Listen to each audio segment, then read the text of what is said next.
Alors, on va faire un petit peu le point sur ce TP différents types de catalase. Je vous fais la correction rapidement par vidéo.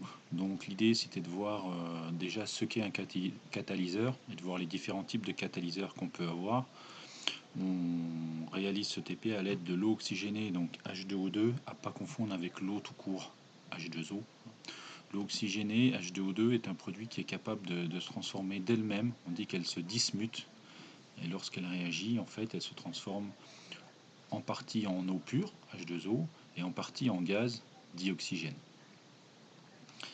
Alors, comparer l'aspect des contenus des tubes à essai en cours de transformation. Bon, on voit que dans tous, il y a à peu près un dégagement gazeux, plus ou moins important. On reviendra après pour voir précisément dans certains tubes. Dans le tube 1, bon, il ne se passe pas grand chose comme dégagement gazeux. Dans le tube 2, on a un dégagement gazeux essentiellement au contact du fil de platine. Dans le tube 3, au départ, quand on met le navet, on n'a pas grand chose qui se passe. Puis ensuite, on a un dégagement gazeux de plus en plus important en fait dans la zone où il y a le navet. Ensuite, dans le tube 4, c'est du dioxyde de manganèse.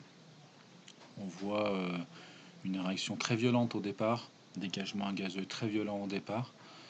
Ensuite, ça se calme un petit peu.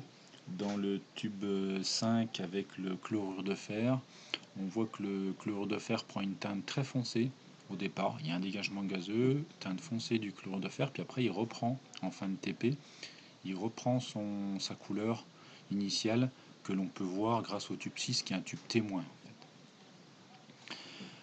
Alors, décrire l'évolution de la couleur de la solution dans le tube 5 en la comparant avec celle du tube 6, ça je viens de le faire.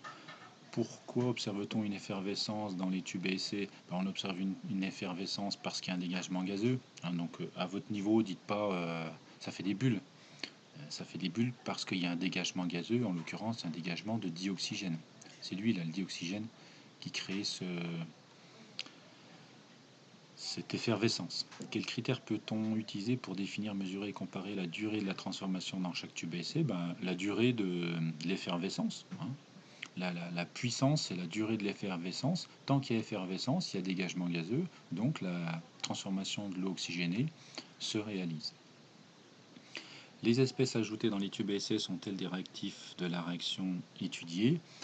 Eh bien, non, parce que un réactif est une espèce qui réagit et s'épuise. Si on regarde le navet ou le fil de cuivre, ou même le chlorure de fer avec sa couleur, le chlorure de fer à la fin, il a la même couleur que celle du tube témoin. Le fil de platine, il existe toujours. Le navet, il existe toujours. Donc, ces espèces qu'on a rajoutées ne sont pas consommées. Donc, on ne peut pas les considérer comme des réactifs. Que peut-on dire de l'évolution de la concentration des ions Fe3+, responsable de la couleur orangée de la solution dans le tube 5? Cette évolution de la concentration change. Donc, on peut dire qu'elle réagit. Si le chlorure de fer réagit, il réagit, puis il est consommé ou produit puisque la teinte de la solution change.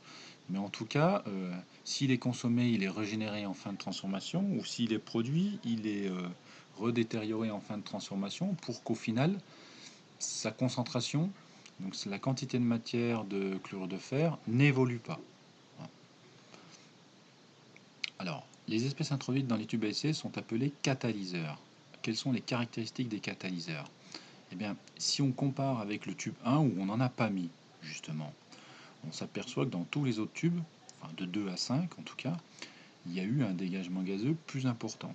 Dégagement gazeux plus important, ce qui veut dire que la réaction s'est faite en fait plus rapidement. Parce que dans le tube 1, elle se fait, mais elle se fait tellement lentement que le dégagement gazeux il est quasiment pas visible. Donc première caractéristique, le catalyseur il accélère la transformation chimique. Deuxième caractéristique, le catalyseur n'est pas considéré comme un réactif, il a bien un rôle dans la réaction, mais il n'est pas considéré comme un réactif dans le sens où il n'est pas consommé. Ça, c'est vraiment deux choses à retenir sur les propriétés des catalyseurs. Le navet contient une espèce chimique appelée catalase. Qu'est-ce qu'une catalase? C'est une enzyme en fait. Donc ça va nous permettre de répondre à la question suivante. parmi les différents catalyseurs qu'on a utilisés, il y en avait des homogènes, hétérogènes et enzymatiques. Un catalyseur homogène, c'est un catalyseur qui, une fois que vous l'avez mis dans la solution, ne forme qu'une seule phase, se fond dans une même phase avec les espèces chimiques présentes au départ. Donc ici, ça concernait quoi? Ça concernait le chlorure de fer. Quand vous regardez le tube 5, vous avez l'impression d'avoir en fait qu'une seule phase dans ce tube à essai. Hétérogènes, les catalyseurs hétérogènes, c'est des catalyseurs pour lesquels, quand vous les mettez dans le tube à essai, on va clairement voir différents contenus, différentes phases dans le tube à essai. C'est le cas du fil de platine. On voit le fil de platine d'un côté, la solution de l'autre.